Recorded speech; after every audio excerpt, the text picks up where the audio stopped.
March 19 വിശുദ്ധ യോസേപ്പ് പിതാവിൻ്റെ തിരുനാൾ ദിനമാണല്ലോ. വിശുദ്ധ യോസേപ്പ് പിതാവിനെ പറ്റി നാം ഓർക്കുമ്പോൾ വിശുദ്ധ യോസേപ്പ് പിതാവിന് നമ്മുടെ ജീവിതത്തിലുള്ള സ്ഥാനം വളരെ വലുതാണ്. നമുക്കറിയാം, വിശുദ്ധ മത്തായിയുടെ സുവിശേഷത്തിൽ 1-ാമത്തെ അധ്യായത്തിൽ 16-ാമത്തെ തിരുവചനത്തിൽ വിശുദ്ധ യോസേപ്പ് പിതാവ് യാക്കോബിൻ്റെ മകനായി ജനിച്ചു. അതായത് ദാവീദിൻ്റെ വംശത്തിൽപ്പെട്ട യാക്കോബിൻ്റെ മകനായി യോസേപ്പ് പിതാവ് ജനിച്ചു എന്ന്.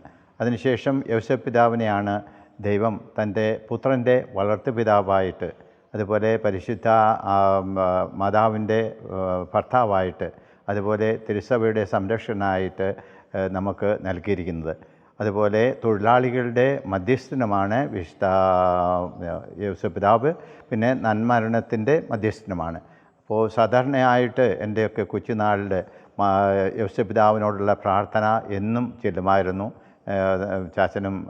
ചാച്ചായും അമ്മച്ചിയും യോസേപ്പ് പിതാവിനുള്ള പ്രാർത്ഥന പ്രത്യേകമായി ചെല്ലുന്നുണ്ട്. ആ യോസേപ്പ് പിതാവിനുള്ള പ്രത്യേകമായുള്ള പ്രാർത്ഥന ചെല്ലുന്നതിൻ്റെ കാരണം ആ യോസേപ്പ് പിതാവിൻ്റെ ആ ആശ്രയം നമുക്ക് മധ്യസ്ഥം നമുക്ക് കിട്ടുന്നതാണ്. പ്രത്യേകമായിട്ട് ഭർത്താക്കന്മാർക്ക്, കുടുംബനാഥന്മാരുടെ നല്ല മാതൃകയാണ്. നീതിമാനായി, സത്യസന്ധനായി, വിശ്വസ്തനായി, ദൈവഹിതമനുസരിച്ച് ജീവിച്ച ഒരു നല്ല വ്യക്തിയായിരുന്നു വിശുദ്ധ യോസേപ്പ് പിതാവ്. എനിക്കും ആ യോസേപ്പ് പിതാവിൻ്റെ ആ ജീവിതത്തിലെ കാര്യങ്ങൾ ഓർക്കുമ്പോൾ എല്ലാം ദൈവഹിതമനുസരിച്ച്, ദൈവിക പദ്ധതി അനുസരിച്ച് എല്ലാം വിശുദ്ധ യോസേപ്പ് പിതാവ് ചെയ്തു എന്നുള്ളതാണ്. എൻ്റെ ജീവിതത്തിലാണെങ്കിൽ ഞാൻ എന്തെങ്കിലും ഒരു വിഷമമുള്ള കാര്യമുണ്ടെങ്കിൽ അത് യോസേപ്പ് പിതാവിനോട് പറയും, യോസേപ്പ് പിതാവേ, യോസേപ്പ് പിതാവ് ചെയ്തതുപോലെ എല്ലാ കാര്യങ്ങളും ഭംഗിയായി ചെയ്യുവാനായിട്ട് എന്നെ സഹായിക്കണമേ എന്ന്. അപ്പോൾ ആ യോസേപ്പ് പിതാവിൻ്റെ ഭക്തിയെപ്പറ്റി എൻ്റെ ജീവിതത്തിൽ ഞാൻ സാധാരണ എല്ലാവരോടും പ്രസംഗിക്കുമ്പോൾ പറയുവാറുണ്ട്. യോസേപ്പ് പിതാവിൻ്റെ പ്രത്യേകമായിട്ട് നമുക്ക് പ്രാർത്ഥിക്കണം. ഭർത്താക്കന്മാർക്ക് വേണ്ടിയിട്ട് ഭാര്യമാർ പ്രത്യേകമായിട്ട് പ്രാർത്ഥിക്കണം. അതുപോലെ കുട്ടികൾ അവിശ്വസ്തരായി ജീവിക്കുവാനായിട്ട് യോസേപ്പ് പിതാവ് നമ്മെ സഹായിക്കും എന്ന്. ഈ തിരുനാൾ ആഘോഷിക്കുന്ന ഈ അവസരത്തിൽ വിശുദ്ധ യോസേപ്പ് പിതാവിനെ പോലെ നീതിമാനായി, വിശ്വസ്തനായി, എപ്പോഴും ദൈവിക പദ്ധതികൾ അനുസരിച്ച് എല്ലാ കാര്യങ്ങളും ചെയ്യുവാനായിട്ട് യോസേപ്പ് പിതാവിനോട് നമുക്ക് അനുദിന പ്രാർത്ഥനയിൽ ഓർക്കുക, സഹായം അപേക്ഷിക്കുക. തീർച്ചയായും നമുക്ക് യോസേപ്പ് പിതാവിൻ്റെ സഹായം എന്നുള്ളതാണ്. നമ്മുടെ ഇവിടുത്തെ ഈ തലശ്ശേരി അതിരൂപതയുടെ മധ്യസ്ഥനാണ് യോസേപ്പ് പിതാവ്.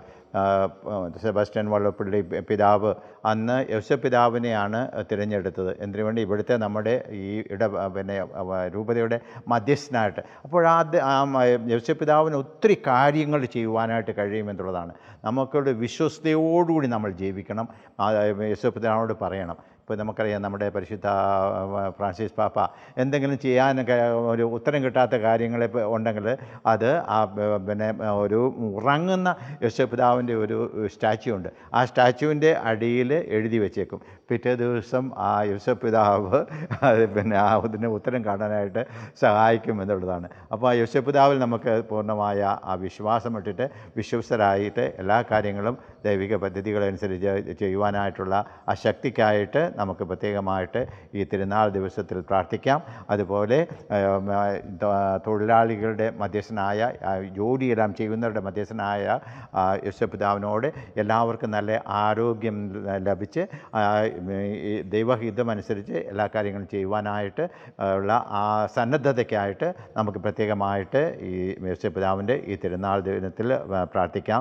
പിന്നെ രോഗശയ്യയിലുള്ള രോഗികൾക്കായി അവർക്ക് നൽമരണം ലഭിക്കുന്നതിനായിട്ടും യോസേപ്പ് പിതാവിൻ്റെ പ്രത്യേകമായ ആ പ്രാർത്ഥന ലഭിക്കട്ടെ എന്ന് നമുക്ക് പ്രാർത്ഥിക്കാം. എല്ലാവർക്കും വിശുദ്ധ യോസേപ്പ് പിതാവിൻ്റെ തിരുനാൾ മംഗളങ്ങൾ നേരുന്നു. ദൈവം നിങ്ങളെല്ലാവരെയും അനുഗ്രഹിക്കട്ടെ.